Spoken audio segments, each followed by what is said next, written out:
warahmatullahi wabarakatuh. Pada kesempatan kali ini, kami akan mempresentasikan materi tentang faktor penyebab munculnya pemberontakan pada masa Abbasiyah.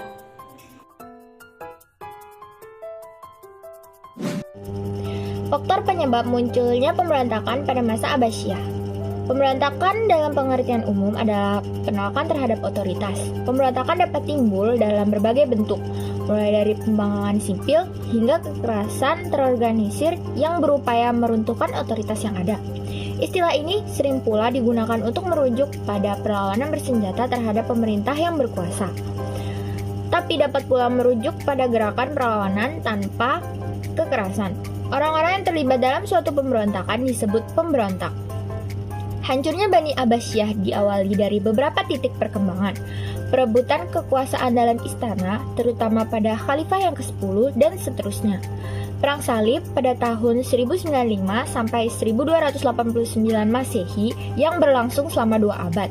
Penyerangan tentara Mongol yang dipimpin oleh Genghis Khan dilanjutkan oleh cucunya Hulagu Khan yang penyerangannya terjadi tahun 1258 Masehi. Dan berdirinya kerajaan Turki Utsmani di hampir semua bekas wilayah Abbasiyah yang telah lepas dari Baghdad sebagai pusat Bani Abbasiyah. Pemberontakan terjadi hampir di setiap pemerintahan, termasuk pada masa pemerintahan Abbasiyah. Gambaran terjadinya pemberontakan masa Abbasiyah dapat disebutkan dalam beberapa poin. Yang pertama adalah perebutan kekuasaan. Yang kedua, balas dendam.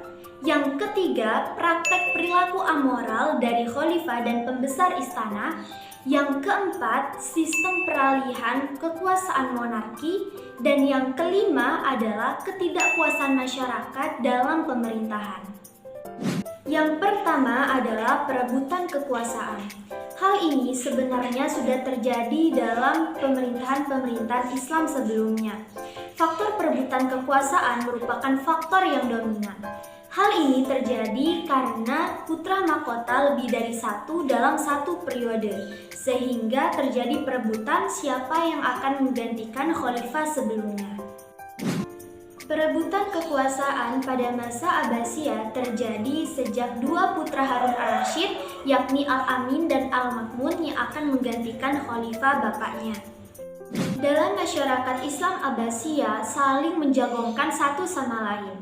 Ada yang menjagongkan pihak Al-Amin dan pihak yang lain menjagongkan Al-Ma'mun.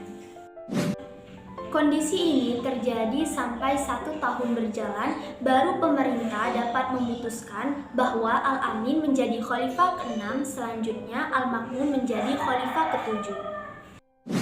Yang kedua adalah balas dendam. Faktor dendam merupakan faktor yang sering terjadi dan memicu pemberontakan terhadap pemerintahan yang sah. Yang ketiga adalah praktek perilaku amoral dari khalifah dan pembesar istana. Manusia yang tidak memiliki moral disebut amoral, artinya ia tidak bermoral dan tidak memiliki nilai positif dalam pandangan manusia lainnya. Praktik-praktik amoral yang dilakukan oleh para khalifah adalah setiap akhir tahun berjalan dengan mengadakan acara seremonial di istana untuk menghibur khalifah dan para pembesar istana dengan alasan refreshing. Yang terjadi sebenarnya adalah mendatangkan para wanita penghibur dan membeli berbagai macam minuman keras. Acara tersebut mengakibatkan masyarakat benci terhadap para khalifah dan para pembesar. Yang keempat adalah sistem peralihan kekuasaan monarki. Sistem monarki yang dipakai oleh pemerintahan Abbasiyah dalam proses peralihan kepemimpinan memberikan pengaruh terhadap faktor terjadinya pemberontakan. Yang kelima adalah ketidakpuasan masyarakat terhadap pelayanan pemerintahan. Sekian presentasi dari kelompok kami. Apabila ada kesalahan mohon dimaafkan. Wassalamualaikum warahmatullahi wabarakatuh.